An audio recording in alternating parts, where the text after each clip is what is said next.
لله رب العالمين والصلاة والسلام على سيد الأنبياء والمرسلين وعلى آله وأصحابه أجمعين. أما بعد، قال النبي صلى الله عليه وسلم: اتق المحارم تكن أعبد الناس ورض بما أرض الله ورض بما قسم الله لك تكن أغنى الناس وأحسن إلى جارك تكن مؤمنا وأحب للناس ما يحب لنفسك ولا تكسر الذكر فإن كثرة الذكر تميت القلب أو كما قال رسول الله صلى الله عليه وسلم. حضرات علماء کرام، محترم دینی بزرگوں، دوستوں اور ساتھیوں، قابل مبارکباد ہیں وہ لوگ جو اس دینی مجلس اور دینی اجتماع کے انعقاد کا سبب بنے، بالخصوص مولانا محمد سلمان صاحب قاسمی اور اسی طرح بھائی منیر صاحب، جن کے دل کے اندر اللہ نے دین کا داعیہ جذبہ پیدا کیا اور انہوں نے اس جلسے کے انعقاد کا بیڑا اٹھایا.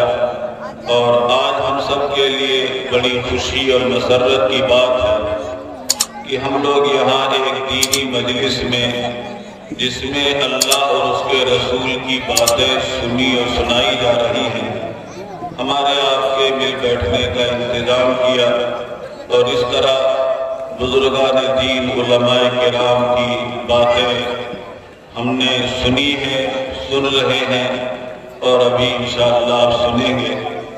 اللہ تعالیٰ جلسے کے انعقاد میں جس کی جو جد و جہد اور قربانی رہی، اللہ تعالیٰ ان دونوں حضرات کو، سبھی حضرات کو دارین میں اپنے بلند شان کے اعتبار سے اجر و رحمت فرمائے اور بار بار ایسی مجلسیں منعقد ہوں جس سے ہمارے اندر جذبہ ایمانی پیدا ہو اور دینداری کا جذبہ پیدا ہو. ایسی مجلسیں بار بار منعقد ہوں اور ہمیں اس میں شرکت کی توفیق اللہ مرحمت فرمائے. اصلاح معاشرہ کے عنوان سے جلسہ منعقد ہوا ہے، جس کو سماج سدھار کہا جائے. ہمارے اندر جو بگاڑ ہے، ہمارے اندر جو خرابی ہے، جو فساد ہے، وہ خرابی اور فساد ہمارے اندر سے نکل جائے اور ہم اس طریقے پر جو حضرت نبی کریم صلی اللہ علیہ وسلم نے صالح اور پاکیزہ معاشرہ، مدنی معاشرہ جو تشکیل دیا تھا، اس مدنی معاشرے کے مطابق ہماری زندگی ہو جائے. دنیا والوں کی کامیابی یہ ہے کہ وہ چھلانگ لگا کر کے بلندیوں پر پہنچ جائیں، فلاں جگہ چھلانگ لگا کر کامیاب ہو جائیں، لیکن ہماری اور مسلمان کی کامیابی ہم پیچھے لوٹتے جائیں اور ہم حضرت نبی کریم صلی اللہ علیہ وسلم کے دور کا نمونہ بن جائیں. ہماری کامیابی اور سارے مسلمانوں کی کامیابی آقا مدنی صلی اللہ علیہ وسلم کے طریقے میں اور اسوے میں. جب بھی ہمارے اندر حضرت نبی کریم صلی اللہ علیہ وسلم کا برپا کردہ صالح معاشرہ ہماری زندگیوں میں آ جائے گا، اسی دن ہماری دنیا اور آخرت کے سارے مسائل حل ہو جائیں. لیکن اگر ہم غیروں کی نقالی کرتے رہے اور لوگوں کی دیکھا دیکھی عمل کرتے رہے، آخرت کو فراموش کر دیا، اللہ اور اس کے رسول کے فرمان کو نظر انداز کر دیا، تو ہم دنیا کی کتنی بھی تدبیر کر لیں اور کتنا ہی کچھ ہم جد و جہد کر لیں، کوشش کر لیں، لیکن کامیابی سے ہم ہمیشہ دور رہیں گے، کامیابی سے ہم کنار نہیں ہوں گے. ایک صحابی ہیں حضرت ابو ہریرہ رضی اللہ تعالیٰ عنہ، یہ آپ صلی اللہ علیہ وسلم کے بڑے چہیتے صحابی ہیں۔ خیبر کے سال میں یعنی سن 7 ہجری میں حضرت نبی کریم صلی اللہ علیہ وسلم کے دست مبارک پر ایمان لائے، اور ایمان لانے کے بعد یہ آپ علیہ السلام کے ساتھ اس طرح چمٹ گئے کہ جس طریقے سے انسان سے سایہ چمٹا رہتا ہے بالکل اسی طرح چمٹے رہے۔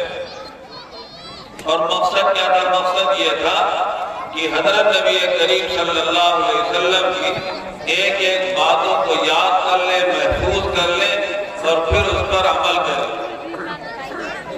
اس کا نتیجہ یہ ہوا کہ آج صحابہ کرام میں سب سے زیادہ حدیث بیان کرنے والے، روایت کرنے والے اگر کوئی صحابی ہیں تو وہ حضرت ابو ہریرہ رضی اللہ تعالیٰ، سب سے زیادہ روایت کرنے والے حضرت ابو ہریرہ رضی اللہ تعالیٰ۔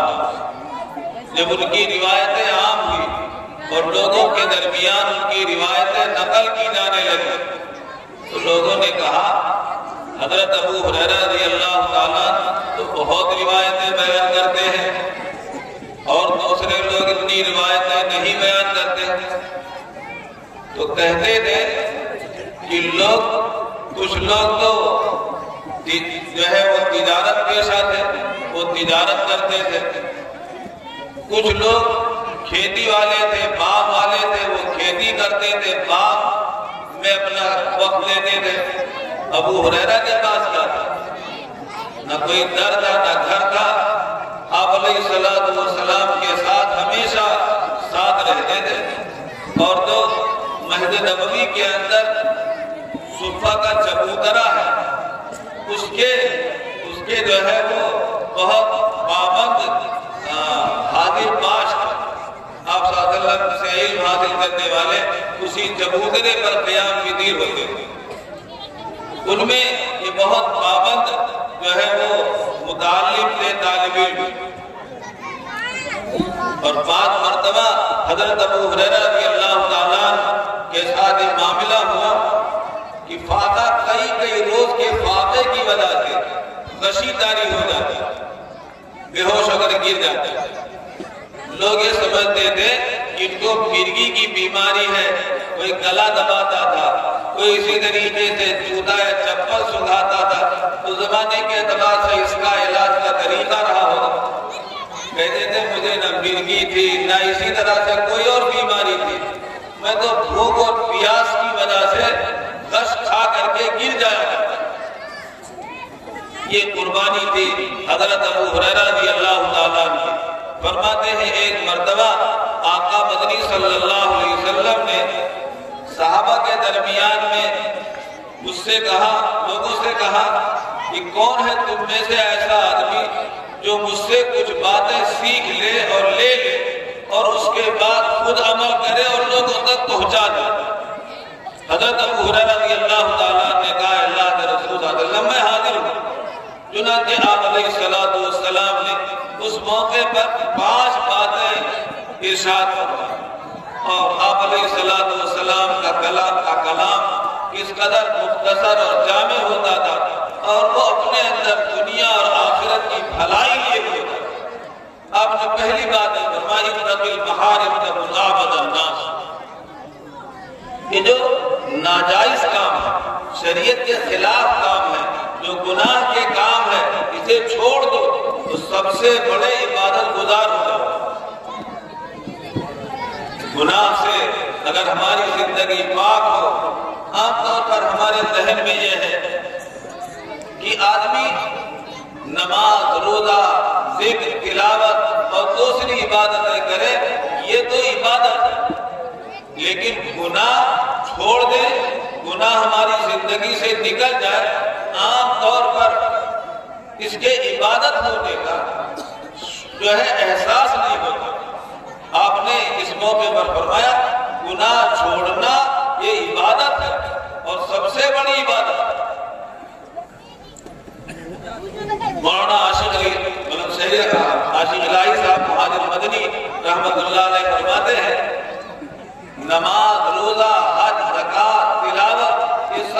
میں عبادت ہے، لیکن گناہ کا چھوڑنا یہ بھی عبادت ہے اور بڑی عبادت ہے۔ اس کی وجہ سے نیکیوں میں جلا پیدا ہوتا ہے اور ہماری نیکیاں اللہ کے بارگاہ میں جلد قبول ہوتی ہیں۔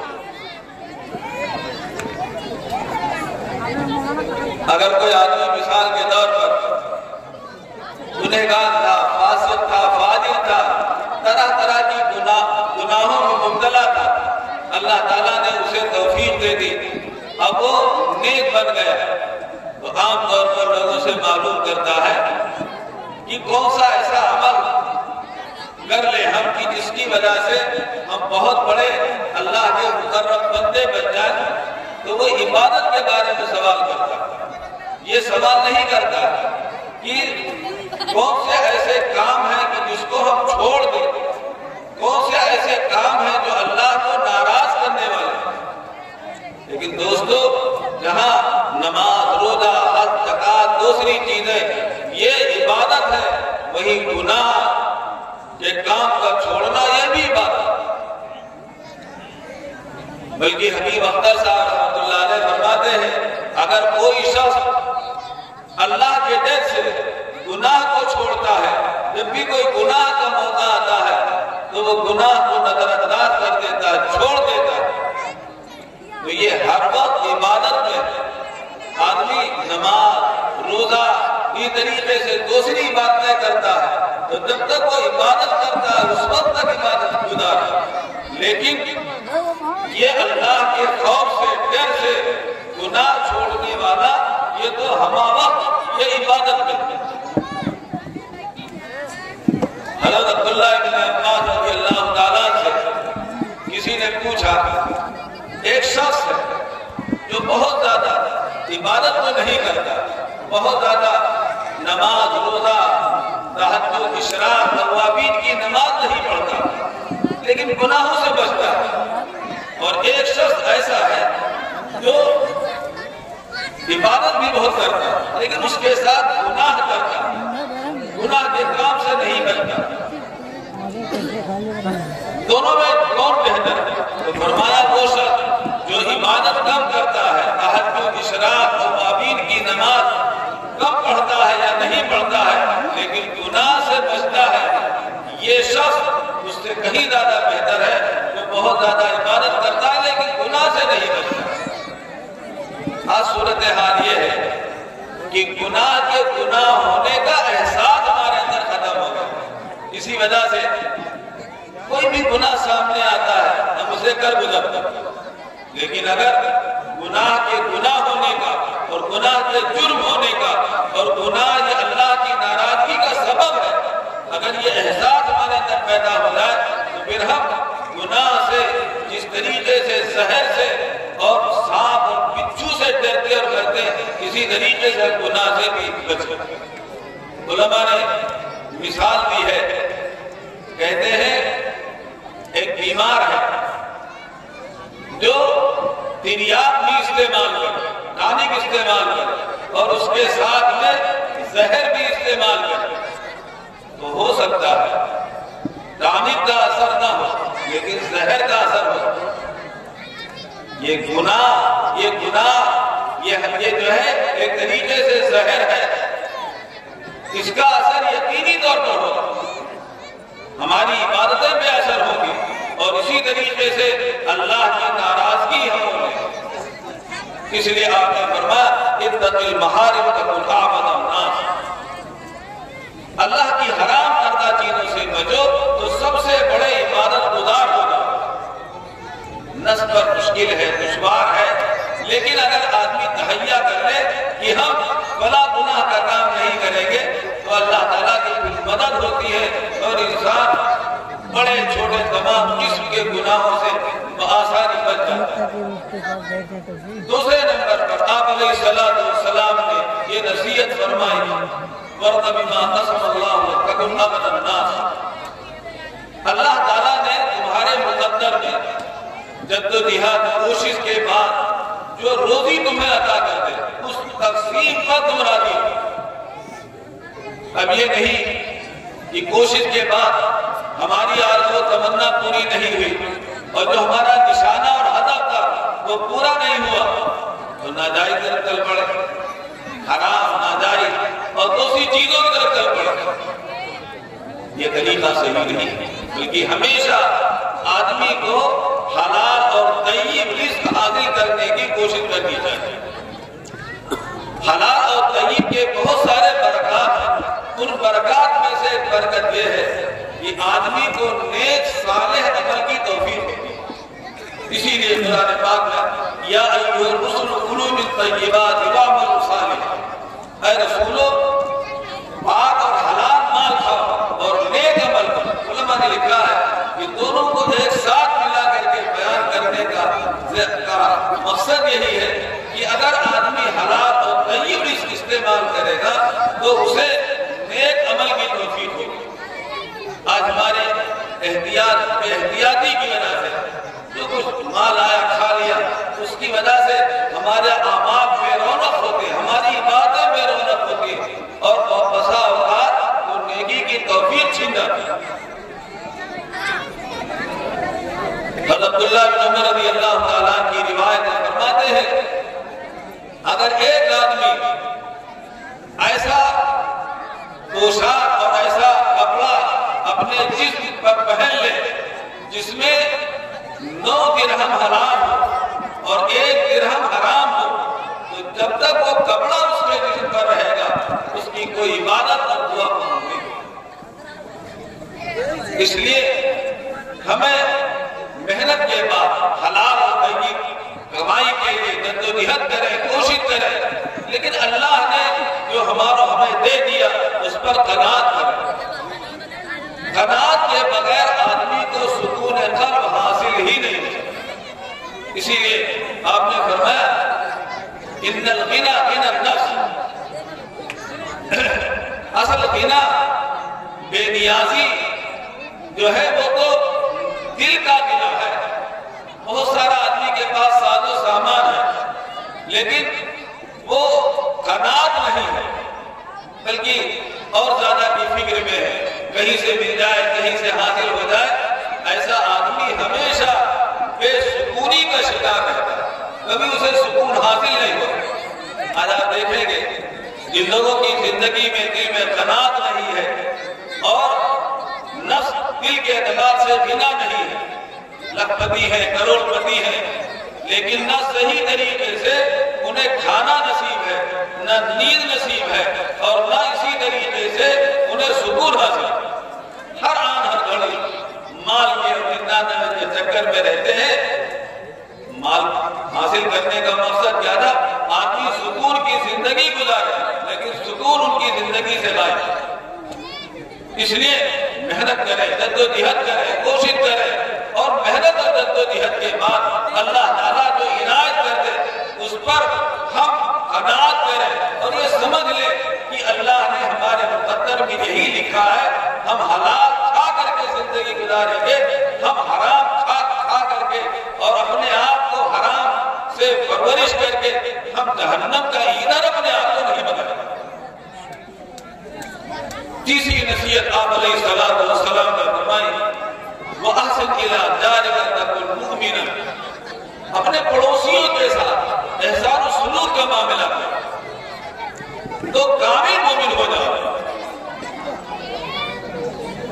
آپ علیہ السلام کا فرمان ہے، حضرت جبریل علیہ السلام جب بھی میرے پاس آتے تو نصیحت کرتے، ہدایت کرتے، پڑوسیوں کے ساتھ احسان و سلوک کا معاملہ کرتے۔ بار بار حضرت جبریل علیہ السلام کی تاکید کی وجہ سے مجھے خطرہ ہونے لگا کہ کہیں ایسا نہ ہو کہ پڑوسی کو وراثت میں حصے دار نہ بنا دیا گیا۔ یہ پڑوسی کا بہت حق ہے۔ عام طور پر پڑوسی کے حق میں کی ادائیگی میں احسان و سلوک کے ساتھ معاملہ کرنے میں ہم سے حد تلفی ہوئی، سارے لوگوں سے ہماری بن جاتی ہے لیکن پڑوسیوں سے عام طور پر انبن رہتی ہے۔ اور ایک ہمارا ذہن یہ ہے کہ ہمارے ساتھ جو اچھائی کا معاملہ کرے گا، احسان و سلوک کا معاملہ کرے گا اس کے ساتھ ہم احسان کریں گے، لیکن جو ہمارے ساتھ معاملہ خراب کرے گا، ایک طریقے سے غلط معاملہ کرے گا، ہم اس کے ساتھ ویسا ہی پیش کریں گے۔ جیسے آپ دونوں مشہور ہے، امیر کا جواب پتہ سے یہ خالص جہالت کی بات ہے۔ پڑوسی کا بڑا حق ہے، اور پڑوسی کئی طرح کا قرآن پاک میں بیان کیا گیا۔ ایک پڑوسی وہ ہے جو ایماندار ہے، رشتہ دار ہے اور پڑوسی ہے، اس کا 3 حق ہے۔ اور ایک پڑوسی وہ ہے کہ جو ایمان والا ہے، رشتہ دار ہے، ایمان والا ہے اور پڑوسی ہے، اس کا 2 حق ہے۔ اور ایک وہ شخص ہے جو ایمان والا نہیں ہے، رشتہ دار نہیں، صرف پڑوسی ہے، اس کا 1 ہے۔ اس لیے پڑوسیوں کے ساتھ ہمارا معاملہ برتاؤ اچھے انداز میں ہونا چاہیے، احسان و سلوک والا معاملہ ہونا چاہیے، تاکہ ہم اللہ اور اس کے رسول کے نزدیک ناپسندیدہ لوگوں میں نہ ہوں، بلکہ ہم کامل ہوں۔ حضرت عبداللہ بن عمر رضی اللہ تعالیٰ فرماتے ہیں مجھے نبی کریم صلی اللہ علیہ وسلم نے باقاعدہ ہدایت کی تھی۔ حضرت عمر رضی اللہ تعالیٰ فرماتے ہیں مجھے باقاعدہ ہدایت کی تھی کہ جب تمہارے یہاں سالن بنا کرے تو سالن میں پانی کچھ بڑھا دیا کرو، تاکہ اس میں پڑوسی کے پاس پہنچا سکو یا پڑوسی کا حصہ نکال سکو۔ حضرت عبداللہ بن عمر رضی اللہ تعالیٰ کے بارے میں آتا ہے جب ان کے یہاں بکری وغیرہ ذبح ہوگی تو گھر والوں سے معلوم کرتے ہمارے پڑوس میں جو یہودی ہے اس کے یہاں کچھ بھیجا ہے یا نہیں، باقاعدہ تفتیش کرتے تھے، معلوم کرتے تھے۔ تو پڑوسی کا اللہ اور اس کے رسول نے قرآن و حدیث میں اس کا حق بتلایا گیا ہے، اور اس کی ادائیگی کے ذریعے سے اللہ ہمیں کامل ایمان والا بنا دے، ایمان میں کمال اللہ پیدا فرمائے۔ چوتھی نصیحت آپ صلی اللہ علیہ وسلم نے فرمائی وَأَحِبَّ لِلنَّاسِ مَا تُحِبُّ لِنَفْسِكَ، لوگوں کے لیے وہ چیز پسند کرو جو اپنے لیے پسند کرو۔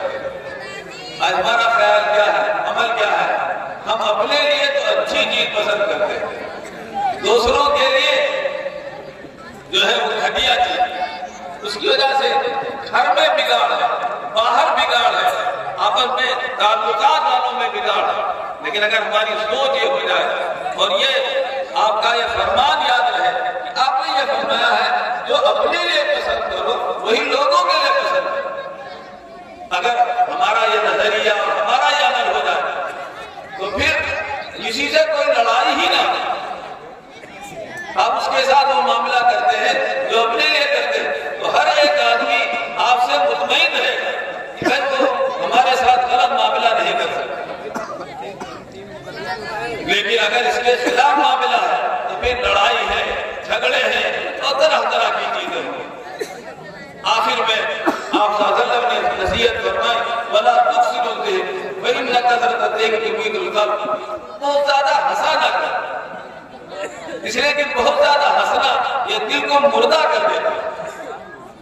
جب آدمی کا دل مردہ ہو جاتا ہے تو آدمی غافل ہو جاتا ہے، آخرت سے غافل ہو جاتا ہے، نیکیوں سے غافل ہو جاتا ہے، نیکی اور بھلائی کی باتیں اس کے دل پر اثر نہیں کرتی، پھر وہ آخرت کی غفلت کے ساتھ زندگی گزارتا رہتا ہے اور پھر گناہوں کا انبار لے کر کے دنیا سے رخصت ہو جاتا ہے۔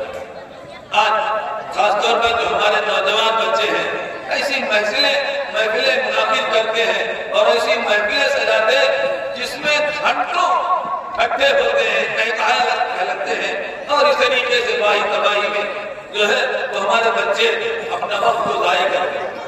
اس لیے ہمیں خود بھی، بڑوں کو بھی اور چھوٹوں کو بھی بہت زیادہ ہنسنا اس طریقے سے، اور خاص طور پر بعض مرتبہ تو محفل کو جو ہے وہ ہنسنے ہنسانے کا ایک موقع دینے کے لیے جھوٹ بھی بول دیتے، حالانکہ جھوٹ بولنا چاہے تو ویسے ہی تفریح کے طور پر وہ بھی گناہ ہے۔ حدیث پاک کے اندر آتا ہے ایک صحابیہ جو ہے ہاتھ بند کر کے اپنے بچے کو یا جانور کو بلایا، آپ نے دیکھ لیا، فرمایا تمہارے ہاتھ میں کچھ ہے؟ تو کہا کہا کہ ہاں ہے. ہم نے فرمایا اگر تمہارے ہاتھ میں کچھ نہ ہوتا اور تم اشارے سے اسے بلاتے تو یہ بھی جھوٹ ہو جاتا. اس لیے جھوٹ سے ہمیں بچنا چاہیے. بہت زیادہ محفل سجا کر کے گھنٹوں وقت ضائع کرنا یہ قطعاً درست نہیں. ابو زرارہ رضی اللہ تعالیٰ نے تابعی ہیں، ان کے بارے میں آتا ہے 40 سال تک بہت سارے ایسے مواقع آئے اور لوگوں نے انہیں ہنسانے کی ہر ممکن کوشش کی، لیکن 40 سال تک وہ ہنسے ہی نہیں. کہتے تھے وہ آدمی کیا ہنسے جس کو یہ پتا نہیں کہ اس کا ایمان پر خاتمہ ہوگا یا نہیں. وہ آدمی کیا ہنسے جسے یہ معلوم نہ ہو کہ قبر میں منکر نکیر کے سوالوں کا صحیح جواب دے پائے گا یا نہیں. پل صراط پر اس کا گزرنا کیسے ہوگا، جب وزن اعمال ہوگا تو اس کا نتیجہ کیا ہوگا. ایسے آدمی کے لیے کہاں موقع ہے کہ وہ ہنسے. لیکن جب ان کا انتقال ہوا 40 سال تک ہنسے ہی نہیں. لیکن جب ان کا انتقال ہوا لوگ بتاتے ہیں کہ ٹھٹھا مار کر کے آتے تھے اور جب تک ان کو کفن میں لپیٹ نہیں دیا گیا اس وقت تک. اس طریقے سے اگر ہماری زندگی ہو تو اللہ تعالیٰ پھر دنیا بھی ہماری بنا دیں گے اور آخرت بھی بنا دیں گے. آپ صلی اللہ علیہ وسلم نے یہ 5 باتیں آپ کی ارشاد فرمائی. گناہ سے بچو تو بہت بڑے عبادت گزار ہو، اور اللہ نے جو تمہارے لیے رزق مقدر کیا ہے محنت اور جدوجہد کے بعد جو تمہیں حاصل ہو جائے اس پر راضی رہو اور اس پر قناعت کرو. اور تیسرے نمبر پر اپنے پڑوسیوں کے ساتھ احسان سلوک کا معاملہ کرو تو کامل مومن ہو جاؤ گے. اور جو اپنے لیے جو پسند کرتے ہو وہی اپنے بھائی کے لیے پسند کرو، لوگوں کے لیے پسند کرو تو کامل مسلمان ہو جاؤ گے. اور بہت زیادہ ہنسا نہ کرو، بہت زیادہ ہنسنا یہ دل کو مردہ کر دیتا ہے. اللہ تعالیٰ سے دعا فرمائے اللہ ہمیں بھی اور آپ سب کو ہدایات پر عمل کرنے کی اللہ توفیق اور رحمت فرمائے. وآخر دعوانا الحمدللہ.